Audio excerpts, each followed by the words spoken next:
สบายดีตัวนี้ก็คือท่าบรรทอกเด้อเป็นประตูทางเข้านี่ปลายเนี่ยมันก็ใหญ่เนี่ยท่าบรรทอกเข้านี่แหละเนาะเข้าไปนี่แหละปิ้งมันปลาแห้งมีกระบอกก็มีเนาะกระบอกบ้านเฮาสบายดีก็เอาออกมาบ่อาจารย์สอนแล้วนี่นะอาจารย์สอนนี่ไม่ใช่ยอดอ่อนทั่วพูดแล้วมาแต่พูดละบ้านกุกศรีมื้อนี้พาพี่พน้องมาไปเบิ่งท่าบรรทอกเนาะเพิ่นเปลี่ยนบรรยากาศอย่างแน่ละงั้นเข้าไปทางนี้ละทางหน้านี่นะว่าสิเข้าไปทางท่าฝรั่งนี่แหละเนาะแยกซ้ายมือเนาะอันนี้ขัวบ้านพีนขัวบ้านพีนหรือว่ากวนพะวัง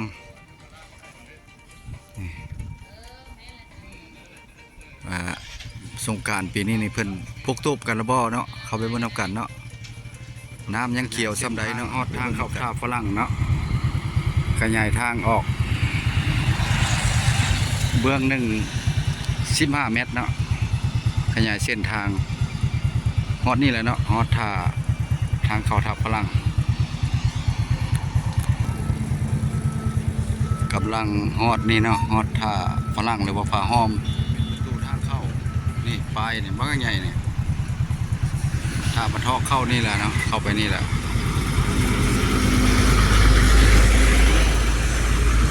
เข้าซ้ายมือ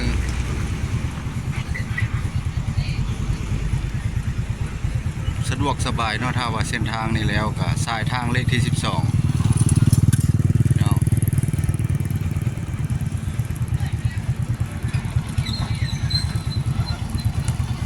รถสายนี้ก็หลายเนาะเพิ่นแล่นบ่ขาดสายเลย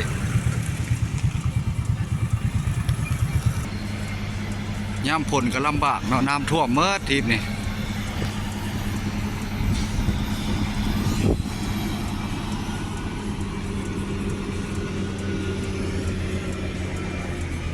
ไปมื้อนี้แหละ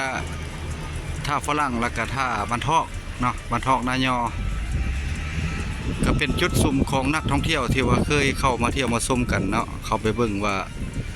สงกรานต์นี่น้ำในสีหลายหรือสีน้อยปีนี้เนาะห้านขายเครื่องสีหลายซ้ำใดฮอดแล้วเด้อท่านผู้ชมท่าฝรั่งฮอดแล้วคนหลายเลยมันในรถหลายเนาะมาแต่ต่างแขวงกันหลาย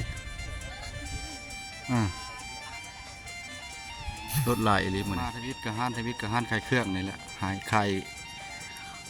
วัตถุโบราณยาพื้นเมืองเนาะอาหารการกินต่างๆผลมาละทีมงานเพิ่นมาแล้วออกมาแล้วสอดออนทั่วมันออกมาแล้วซองง่ายซองดังมันออกมาแล้วใส่ทางเส้นทางไปบรรทอกนี่ยังประมาณ2 ลักไปนั่นแหละเนาะ2 ลักนี่ทางแดงๆนี่แหละไปเนาะโอ้ลมแห้งเนาะทีนี้เนาะทีมงานออกมาละสิบ่ได้เข้าเนาะไปบรรทอกเลยปิ้งมันปลาแห้งมีกระบอกก็มีเนาะกระบอกบ้านเฮา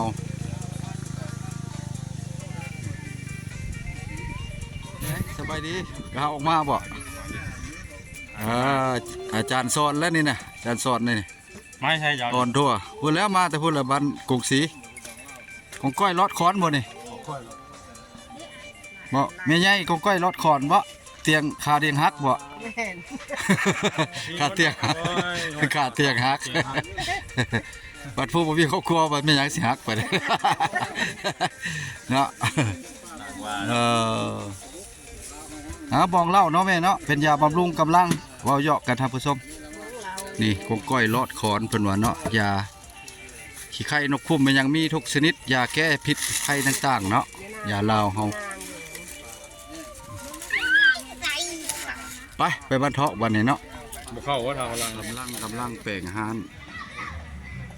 ยังบ่ทันเปิดเป็นทางการเนาะยังแปลงห้านแปลงเฮาแปลงห้านขายเครื่องหาดตัวนี้แหละชวนหลายกับจุดซุ่มที่ว่าสงกรานต์มักมาลินคนมักมาลินเนาะนี่ทางลงมาก็ได้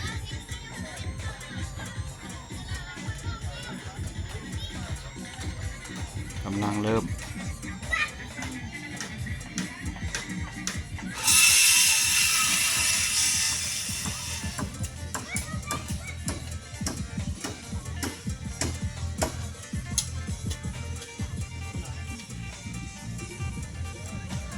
วิวทัศน์นี่งามหลายโอ้ทักทายสบายดีตัวนี้ก็คือท่าบรรทอกเด้อบันทอกนายอเป็นจุดหนึ่งที่ว่าชาวเมืองตะแคกเขียงขมวนมักออกมาลินมาเที่ยวมาชมเนาะงามสงกรานต์ตอนนี้เพิ่นกำลังเปิดห้านเนาะแปลงห้านขายเครื่องบริการต่อใส่สงกรานต์เนาะคือบุญปีใหม่ลาวท่านผู้ชมกะสิเฮ็ดหลายซ่องอยู่เนาะแต่ว่า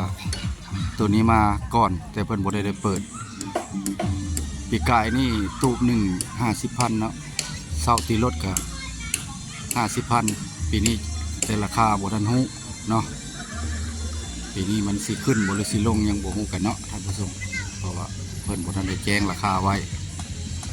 ตัวนี้มาก่อนเพิ่นจะเปิดเนาะตูบก็ถ้ามีหลายอย่างอีกจักเป็นเดือนพุ่นน่ะเนาะถ้าว่าเป็นเดือนเพิ่นก็เปิดก่อนอยู่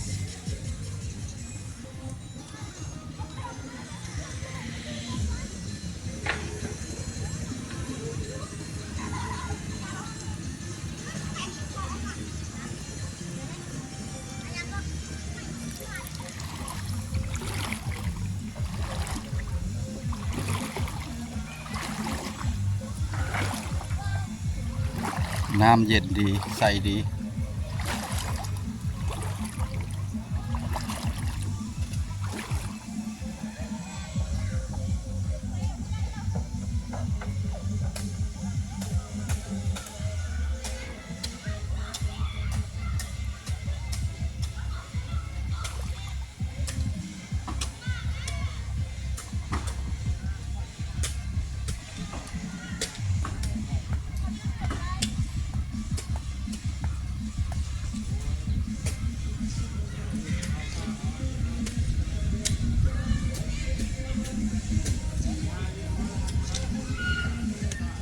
คลิปนี้ก็พอประมาณนั้นแหละพี่น้องเนาะเทื่อหน้าสิมาถ่ายเบิ่งใหม่ตัวนี้ถ่ายวิวที่ในท่าบรรทอกนี่ให้พี่ให้น้องเบิ่งมันอยากแดดแน่คลิปนี้ก็พอประมาณนั้นแหละคลิปหน้าอยากพามาถ่ายให้เบิ่งใหม่เด้อพี่น้องไปก่อนมื้อสุข